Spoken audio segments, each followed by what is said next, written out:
প্রাক্তন তৃণমূল বিধায়ক সনদ দে গ্রেপ্তার নৈহাটি থেকে। কি অভিযোগ তার বিরুদ্ধে? তাকে যখন নিয়ে যাওয়া হচ্ছিল তখন চোর চোর স্লোগান উঠল। অভিযোগ কি তার বিরুদ্ধে? জানবো। অরুণ আছে আমার সঙ্গে সরাসরি। অরুণ, দেখো, এই সনদ দে যিনি 1.5 বছর মাত্র বিধায়ক থাকার পর আবার পুনর্নির্বাচনে তিনি হেরে যান, কিন্তু এই 1.5 বছরে তিনি যা সম্পত্তি করেছেন নৈহাটির বুকে, এতে কিন্তু মানুষ অনেকটাই ক্ষিপ্ত ছিল তার উপর। কারণ সে বিভিন্ন রকমভাবে ধমকানো চমকানো, এলাকায় তোলাবাজি মারামারি সমস্ততে তার নাম ছিল। এরপর কিন্তু ভোটের পর তিনি গা ঢাকা দিয়েছিলেন। একবার মানুষ তাকে ডিম ছুঁড়েছিল, ডিম ছোড়ার পর তিনি কতদিন গা ঢাকা দিয়েছিলেন। এরপর কিন্তু নৈহাটিতে তার বাড়ি এবং দোকানে কিন্তু পুলিশ তল্লাশি চালায়, তাকে পাওয়া যায়নি।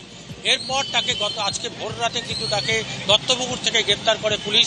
তাকে আজকে ব্যারাকপুর আদালতে তোলা হয়েছে। তার বিরুদ্ধে একাধিক অভিযোগ রয়েছে। কোর্টে উঠবার সময় তিনি কিন্তু চিৎকার করে বলতে থাকেন যে যিনি পার্থভৌমিক, তাকে নাম না করে পার্থভৌমিকের কথা তিনি বলেন যে উনি নাটক নিয়ে ব্যস্ত থাকুন, এ কথা তিনি কিন্তু বলেন।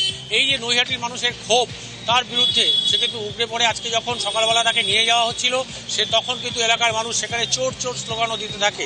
এই সনদকে ঘিরে পুলিশ তাকে গ্রেপ্তার করেছে। তাকে পুলিশ রিমান্ডে 10 দিনের পুলিশ হেফাজত চেয়ে। অরুণ সঙ্গে থাকো, সেই সময় ছবি একবার দেখবো।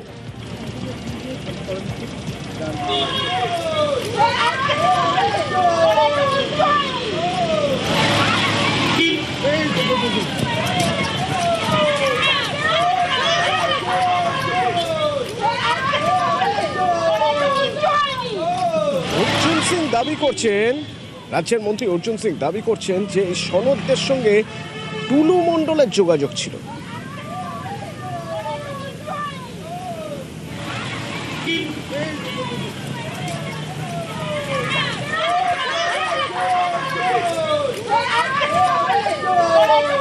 পাথর ব্যবসায়ী টুলু মণ্ডল, তার সঙ্গেও নাম জড়িয়ে যাচ্ছে সমস্ত। নাম জোড়াবার ব্যাপার নেই। টুলুর সঙ্গে সনদের যোগাযোগ আছে। বীরভূমে অনেক কাজ করে, বীরভূমে ওর অনেক বড় শেড আছে, অনেক বড় ওখানে গাড়ি ফাড়ি রাখা, ওখানে সনদে টুলুর সাথে টুলুর সাথে 100%। অরুণ, টুলু মণ্ডল বীরভূমে বালি পাথরের ব্যবসা করে প্রচুর টাকা করেছে। তো সেই বীরভূম আর এখানে নৈহাটি, এই দূরত্বটা তো অনেক। টুলু মণ্ডলের সঙ্গে সনদদের কানেকশন।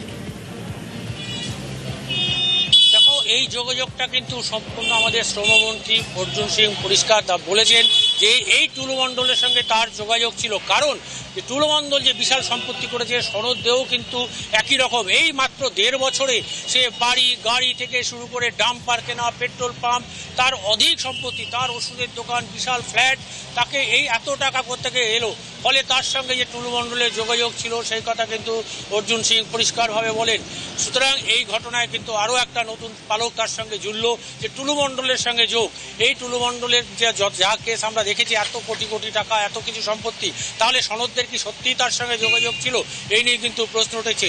সরাসরি শ্রমমন্ত্রী অর্জুন সিং কিন্তু এই দাবি তুলে বোঝার চেষ্টা করবো অরুণ, কারণ টুলু মণ্ডল সেখান থেকে একা ব্যবসা চালাতো, তার একটা সিন্ডিকেট ছিল, তার প্রচুর ডাম্পার, প্রচুর গাড়ি, দামি বিদেশি গাড়ি রয়েছে, তার বালির ব্যবসা, পাথরের ব্যবসা, এমনকি টোল থেকেও সে টাকা তুলতো।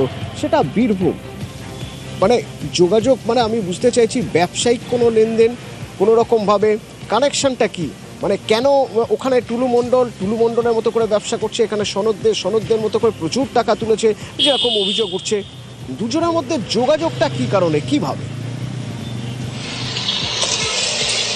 দেখো, যোগাযোগটা এই কারণেই যে যেহেতু বালির ব্যবসা সে করতো, এবং শুধু বালি নয়, পাথরের ব্যবসাও করতো সনদ। ফলে এত ডাম্পার সে কী কারণে, এখান থেকে তো বালি কিনে বা নদী থেকে বালি তুলে তারা একটা ব্যবসা চলছে। নৈহাটিতে বালি মাফিয়া মনোজ ধরা পড়েছিল, তার সঙ্গে একটা যোগাযোগ ছিল বলে কিন্তু দাবি উঠছে। ফলে এত ব্যবসা, এত ডাম্পার সে কোথা থেকে? তাহলে কি সেই বীরভূম থেকে বালি পাথর এসব নিয়ে সেখানে ব্যবসা করতো? নিশ্চয়ই টুলু মণ্ডলের সঙ্গে যোগাযোগ ছিল, এমনটাই দাবি কিন্তু অর্জুন সিংয়ের।